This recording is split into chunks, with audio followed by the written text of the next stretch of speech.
Just kidding. Now, before we get into any of this, I just want to say that I have absolutely no tangency whatsoever with the Warhammer universe. I've never played the game, I've never played the board game. I think I held a tank once for like 2 seconds and that's about it. So I have absolutely no knowledge of who's who and what's happening in this universe. Therefore, for all the purists out there that are gonna whine that oh, this symbol doesn't go here and this Legion banner doesn't go there, I don't care. I made the Space Marine because a lot of people have been asking for it, and I made it according to my own view. Also, there was very little reference on Chaos Marines on the internet for some reason. People don't really seem to have a lot of concept art. I'm sure there's a book somewhere. I heard there was one, but I couldn't find it on any torrent or anything. So I just basically compiled a group of images, a collage of small thumbnail images, and maybe one big one that I found of what these guys are supposed to look like, and sort of assembled my own view on what it looks like. Now, I spent about an hour and a bit on the sketch, on the initial sketch, because there's just, I mean, the Chaos Marines look great, no doubt about it, but there's just so much freaking detail on them. It's absolutely insane, and I've never drawn one of them and never even looked at one of them before today when I made the video.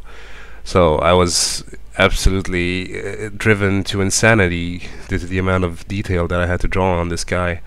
There's like tubes and tubes again, tubes and skulls and a lot of metal parts. So it was, I admit it was fun to draw, but it took me 4.5 hours to draw the entire thing, and towards the end I was just getting so sick of it. I should have taken my own advice to take a longer break, but I said, well, if I'm halfway done with it, why not finish it? So it might not look as good as I wanted it to, but it's still, I think it's okay for a first. I'm probably gonna draw more of these because they're really fascinating characters. Like they appeal to me a lot with the whole gruesome skulls and the mix of medieval and high tech. It's nice. They remind me of Protoss in some way. But yeah, the sketch was definitely a pain, and I was looking at 10 images at the same time, trying to figure out what I want from them on my picture and what I don't. I used the biggest reference image I could find for the initial pose, just to see like how the armor parts combine with each other and all that. And it was there was a lot of erasing here because I couldn't get the perspective right on some things, and I went with it towards the end on some parts. Like a lot of these metal parts have edges, and they have nuts and bolts holding them to the armor, so I have to draw each and every one of them, and also each and every one of them will have a core shadow and a cast shadow and the texture from the metal. So I was absolutely, like, my eyes were hurting so much by the time I was done with this, and my hand, not to mention, because each little bolt and each little spike had to have a shadow of its own, and 2 shadows of its own. But yeah, it was really fun to draw. I think I can't really complain. I chose that type of helmet because it seemed like the one that, well, in the images I found, there was several types of heads. One was like a monster head with horns, one guy was undead. Again, I have no idea what they're called and what legion they belong to or whatever, what clan. So there was one guy that was undead, and this guy that had sort of a Darth Vader slash Viking helmet mix, and I kind of like this one. So I didn't pick the original head, I picked my own rendition of it. So I'm just starting to detail the helmet. I decided to go with what I was most uncertain about, that being the helmet, and I spent a lot of time. I always manage to spend a lot of time on the first element I start to detail for some reason. It's more of a warm-up, and I'm just trying to get a feel of how the entire character was going to be shaded, because I don't like have a technique for shading everything equally. I do one piece and then I do the rest of the character to match the initial piece. So the helmet turned out okay, and I decided to just go with it and see how it turns out. Now, I don't know if you noticed or not, but this character has at the end a total of about 15 or 16 skulls. And I'm all for drawing skulls, but I was getting sick of it. So the last skulls that I'll draw later don't look as good as the first ones.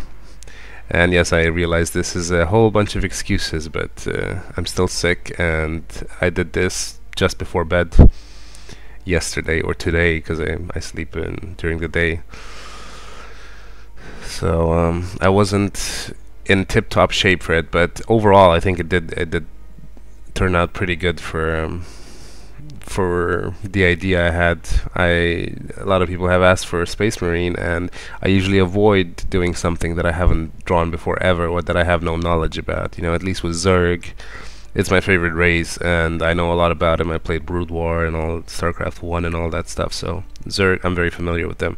But the Warhammer universe is just absolutely unknown to me. Like my friend tried to explain me like who belongs to who, and what the whole deal is with the Emperor, and I was just like, what? Why make it so complicated? Because the StarCraft universe in comparison is like for kids, you know, it's so simple and everything is straightforward. But with these guys, you know, you got these legions, and you got the symbols and the skulls and the undeads and Nurgle and the Emperor, and it's like, why? Who are these people? So I improvised a lot on this character because I saw like a common theme in the Chaos Marines, not knights, is the symbol. The symbol that's on his chest behind the skull, as you can see there. That's the actual symbol of Chaos, if you didn't know. It's basically two crosses at a 45 angle to each other. So it exists in reality, in case you didn't know. Now, the main problem I had with this character overall was trying to get more of a 3D feel on the little parts and spikes coming out of his armor.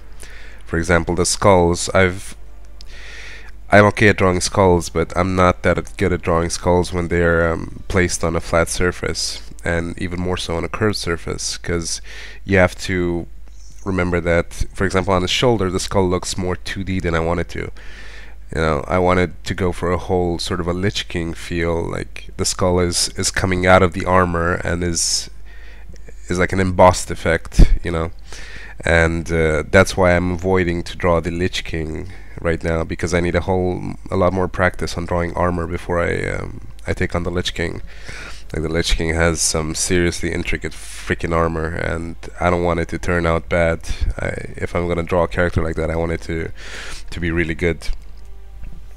Because there's not a lot of drawings, not a lot of good drawings of the Lich King on the internet. It's just a couple from what I've seen. So yeah, I'm just doing the spikes and the skulls and whatnot.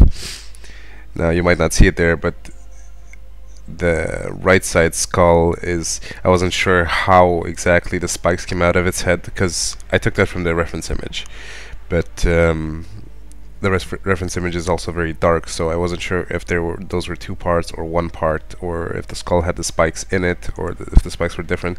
So I just kind of made it one piece. The glove on his left glove was really fun to draw, however, because I just went crazy with like little wires and tubes and mechanisms and wheels, and it's just, I have the most fun when I have the freedom to do my own thing without, like, if I'm given a general shape and then you know, allowed to do whatever I want, then that's the pleasure of drawing for me.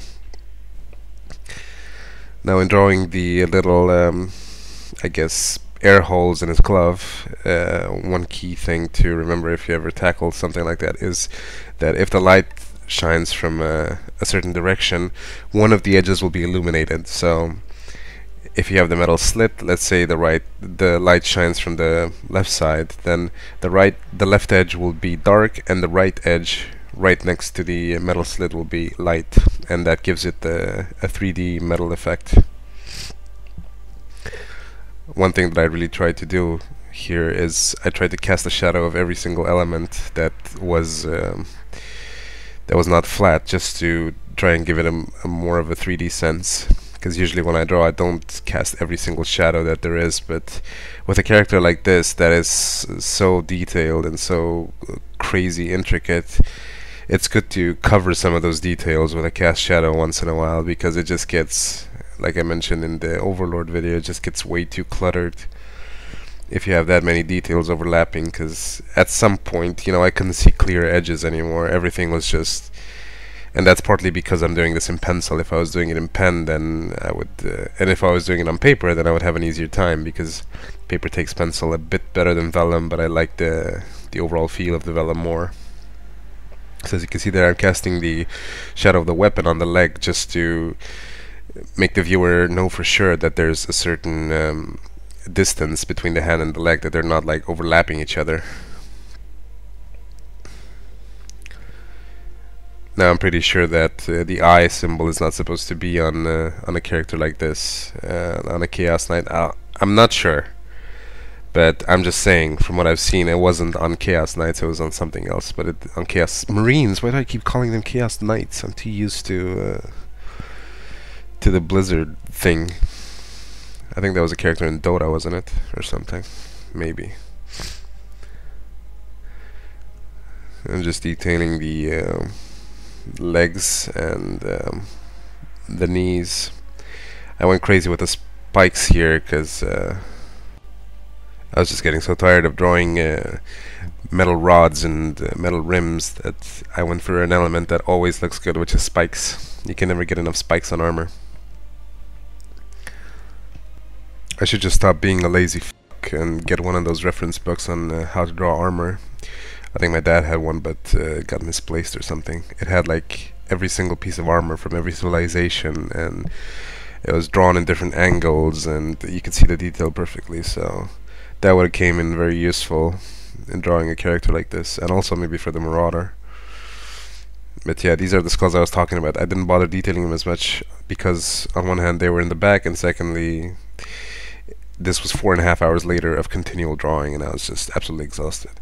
But yeah, I hope you liked the video, and again, for all the hardcore Warhammer fans out there, don't give me crap about how faithful it is to the original image, because it really doesn't matter. It's a fantasy creature, and I can draw it however I want to. So anyway, thanks for watching, and see you next time.